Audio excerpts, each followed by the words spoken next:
Friends, welcome to NK cinema world YouTube channel. ఈ వీడియోలో మనం తెలుగు సినిమాలోని కొన్ని మూవీస్ యొక్క ఇంపార్టెంట్ అప్డేట్స్ గురించి తెలుసుకోబోతున్నాం. అందులో కొన్ని విషయాలు మనం ఇప్పుడు తెలుసుకుందాం. మాస్ క్యారెక్టర్స్తో కేర్ ఆఫ్ అడ్రస్గా మారిన హీరో విశ్వక్ సేన్ తొలిసారి అమ్మాయి పాత్రలో కనిపించబోతున్నారు. రామ్ నారాయణ్ దర్శకత్వంలో విశ్వక్ లైలా సినిమాలో నటిస్తున్నారు. సంబంధించిన పూజా కార్యక్రమం ఘనంగా జరగగా ఫస్ట్ లుక్ పోస్టర్ను మేకర్స్ రిలీజ్ చేశారు. లేడీ గెటప్లో విశ్వక్ సేన్ బ్యూటిఫుల్గా ఉన్నారని ఫ్యాన్స్ కామెంట్ చేస్తున్నారు.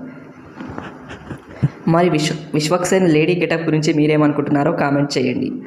2025 ఫిబ్రవరి 14న ఈ మూవీ రిలీజ్ కానుంది. విక్టరీ వెంకటేష్, అనిల్ రావిపూడి కాంబో మరోసారి రిపీట్ కానుంది. ఇప్పటికే వీరిద్దరి కాంబినేషన్లో వచ్చిన 2 సినిమాలు హిట్ అవ్వగా ముచ్చటగా 3వసారి జతకట్టారు. ఈ కొత్త సినిమా పూజా కార్యక్రమం హైదరాబాద్లో ఘనంగా జరిగింది. ఎస్వీసీ బ్యానర్లో రాబోతున్న 58వ సినిమాను శిరీష్ నిర్మించనున్నారు. మరి ఈ కాంబినేషన్ గురించి మీరేమనుకుంటున్నారో కామెంట్ చేయండి.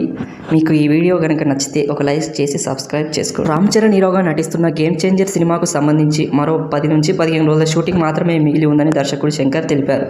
భారతీయుడు 2 విడుదలయ్యాక మిగతాది పూర్తి చేస్తానని ఓ కార్యక్రమంలో చెప్పారు. ఈ 2 సినిమాలకు అసలే పోలికే ఉండదన్నారు. కథ దృష్ట్యా గేమ్ చేంజర్ 2వ భాగం ఉండదని స్పష్టం చేశారు. కాగా ఈ సినిమా రిలీజ్ డేట్ను మూవీ యూనిట్ ఇంకా ప్రకటించలేదు. ఈ విషయం గురించి మీరేమనుకుంటున్నారో కామెంట్ చేయండి.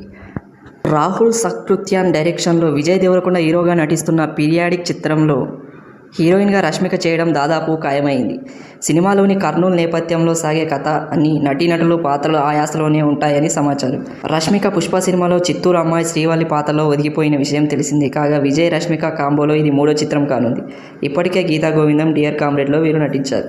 మరి ఈ జంట గురించి మీరేమనుకుంటున్నారో కామెంట్ చేయండి. మీరు ఇప్పటివరకు వీడియో చూసినట్లయితే ఒక లైక్ చేసి సబ్స్క్రైబ్ చేసుకోండి. భారతీయుడు 3 సినిమాని మరో 6 నెలల్లో విడుదల చేస్తామని దర్శకుడు శంకర్ తెలిపారు. పార్ట్ 3లోని ఫ్లాష్ బ్యాక్ ఎపిసోడ్ ఉంటుందన్నారు. భారతీయుడు మూవీకి సీక్వెల్ అవసరమా అనే సందేహంలోనే ఏళ్లు గడిచిపోయాయి. కానీ అవినీతి ఇంకా అలానే ఉందని పత్రికలు, టీవీలు గుర్తు చేశాయి. అందుకే భారతీయుడు 2ని తీయాలనుకున్నా. ఒకే ఒక్కడు అపరిచితుడు, శివాజీ చిత్రాలకు సమయం వచ్చినప్పుడు పార్ట్ 2 తెరకెక్కిస్తా అని ఓ ఇంటర్వ్యూలో శంకర్ తెలిపారు. మరి ఈ కామెంట్స్ గురించి మీరేమనుకుంటున్నారో కామెంట్ చేయండి.